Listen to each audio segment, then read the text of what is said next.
Thank you. Appreciate you so much. Wonderful. Welcome to Well Rounded Momma's YouTube channel. Thanks for joining us. My name's Sherry. This is Tori. We are both midwives in the Las Vegas area. Find this video helpful, like, subscribe, ring the bell, do all of the things. If you find it likeful, If you find it likeful. I think we looked up likeful as a word. It is a word. She's trying. A lot of people watch these videos. We see so many individuals that are like, I watched your video. And then we get like 5 likes on our thing. So like our video. Let us know. Give us some feedback. But today we are covering the difference between doctors and midwives. What is the difference? Why would you choose one over another? It's interesting, like this midwife life we have. And that's one of, I think, a big difference is between a physician and a midwife. A midwife is just generally, even though we're professionals, we're generally so, and I'm not saying physicians aren't, but they see so many clients. And so that's one of the biggest differences.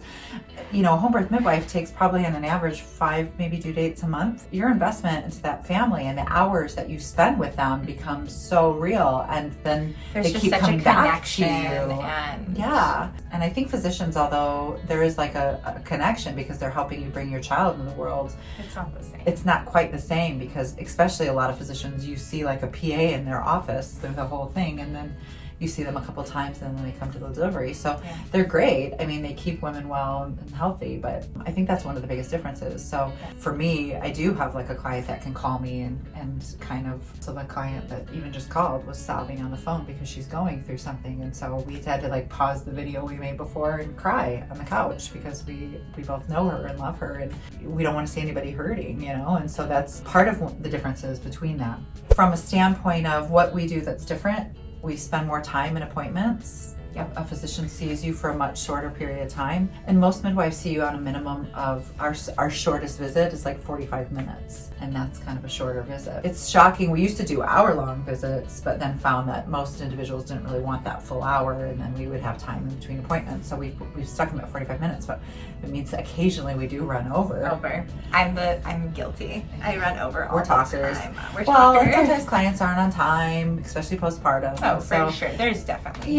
So there's a little bit of that, but for the most part, you know, we enjoy talking to our clients and getting to know them. And on the flip side, I do have some clients who are like, oh, I just came in for a quick heartbeat check, and they're there for like 15 minutes. They're just, you know, here for little things. But for the most part, we spend just hours. I mean, throughout we're chatting with people as they come into to the center. Like, even when we run into people that we know, you know. It's a problem. Hashtag talkers. But I think that's it. That's kind of availability. All midwives have a different set of availability. My clients call me on the phone. Some midwives want their clients to email them. Everybody has that, but it's probably a little bit closer of a contact. At Well Rounded Momma, it's always been really important that we've been accessible to our clients. Or that somebody is. Sometimes maybe one of us needs to be off call for something. And for sure. Another midwife kind of handles it. But for the most part, we're accessible, and I think that's a big deal.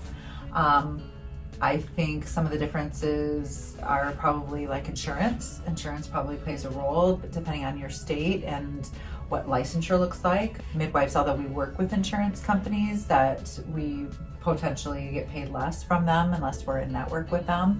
And a lot of physicians are in network with everybody, so we'll take a lot of insurances, and depending on deductible, cost might be an issue. Another thing that might be a big difference is, as midwives, we in the state currently can't prescribe anything. So if you need something prescribed, we rely on advanced practice nurses and physicians to do that. And we have a really great network of of both of those that will take care of our clients in the event that they need a medication. So that's a big difference. If you are on a medication, it's nice when a physician can oversee that. So we do work with some perinatologists that, you know, maybe if you're on thyroid meds or blood thinners or something, they can be overseeing that with us. We would call that dual care. The big difference is we're not surgeons. Midwives aren't surgeons. No. So I'm not doing a C-section on your countertop. It's not happening. So we can't do C-sections. We can't use vacuums. Not an anesthesiologist. Can't use forceps. We can't administer epidurals. Our scope when it comes to that is very limited. And so when you're looking at the scope of a midwife, there's some things that we can do, but it's very small. We can administer an IV. We can administer medication. We can suture like up to a 2nd degree tear. But again, we're not physicians. So once it starts getting into deep muscle tissue or rectal tissue, we don't have the ability to do that. That is a big difference, especially when you're worried about some of those things that are happening. Or if you're looking at pain relief being more at home. There's less we can do. In some states, nitrous oxide is an option. Oh yeah. I do get people coming from other states asking if we carry that, and we don't currently carry that. But I think the important thing too is to remember that like we're dealing with like healthy women and healthy pregnancies that aren't really needing to be managed by physicians. So even though these are things that doctors are able to do, and we're grateful that they can do that for the moms who need those things, most of the women that we're taking care of fall under this umbrella of they don't need those additional services. So they're able to get that one-on-one care with us. They're able to have, you know, more personal contact with their midwife, have that informed consent, that discussion. So yeah, so if you're high risk, then seeing a physician is definitely For sure.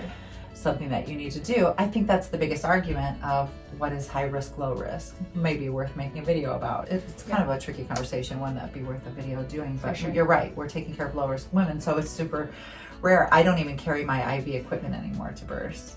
And maybe if I saw legislation in the state, maybe I would start carrying it again, but as of right now, like, it's so uncommon that we can do that, we do that. I've also stopped carrying oxygen, you know, and so there are a lot of things that I don't even carry anymore because there's other ways for me to be able to manage birth and manage labor. And right now, midwives, from a home birth standpoint, is we're just doing births in a home setting for the most part. Yeah. And physicians are always going to be in a hospital setting in our state. That would be amazing if we had a doctor doing home births, but we do not. There are a few states that have some doctors who will do home births and stuff. Imagine how much you'd set yourself apart being like that. That'd be so Heck cool. yeah. And we do have a couple advanced practice nurses doing home births in our state, which is great. And it's because they can do a little bit more than we can do. But for the most part, what we think keeps home birth safe is monitoring women for low risk scenarios. Our postpartum care is a lot different too. So OBs generally see you once at 6 weeks just to discharge you. Occasionally they'll see you at like around 5 days if you had a staple in a C-section incision to remove those, but they're really not day in, day out, week in, week out, kind of following up on you in your postpartum recovery and breastfeeding journey and all those things. Whereas midwives, we're coming to your home the next day, we're seeing you at 1 week, 2 weeks, like we're seeing you repetitively up until that 6 to 8 week period, sometimes longer if moms need, you know, that extra support. We really pride ourselves on the fact that we get to have that really great postpartum care, that we're able to spot things too, like any complications that could arise in postpartum. We're seeing you so often that we're more likely to see that, I feel like. Yeah, that's a really good point. I think the last thing I would say on the subject is we ideally want families birthing where they feel the most comfortable birthing, and birthing with who you feel the most comfortable birthing. So if that's with a doctor in a hospital, then that's where we kind of want people to be. And as you explore that, I've always told all human beings that I talk to, it would never hurt to have a conversation with a midwife. Never. Even if it's just an initial consultation to talk about like what your goals and your things that you want to have happen at your birth. It never hurts to sit down and have a conversation with a midwife. They do generally care about the community and the families that they're serving. And so even if it's somebody you call up postpartum and you need that help postpartum because you're not getting that, have a conversation with a midwife today. Yeah. But those are the big differences between midwifery care and physician care. Not good, bad, just a little bit different. Just a little bit unique. So thanks for joining us. Please like, subscribe. Let us know what else you'd like to hear about and what differences have you seen. If you've seen a midwife versus a physician, what were the difference that you saw in your pregnancies and what were the outcome? Have a wonderful day. We'll see you next week. Hurry up. Focus. Okay. Or die. There's probably some we'll think of later because we didn't have a little dry erase board that told us what points we were reminding. We really wanted a casual kind of conversation about what are the main differences. We're going to be so annoyed because we're going to think of stuff when we leave. Yeah, for sure. So it's going to be a good video. I can it's tell. going to be good. Oh my gosh. We have been down here filming and we got a phone call that just was like shaking a little bit. And so now we're like, and we're back. But we kind of both want to crawl in bed under a blanket and just cry for a client.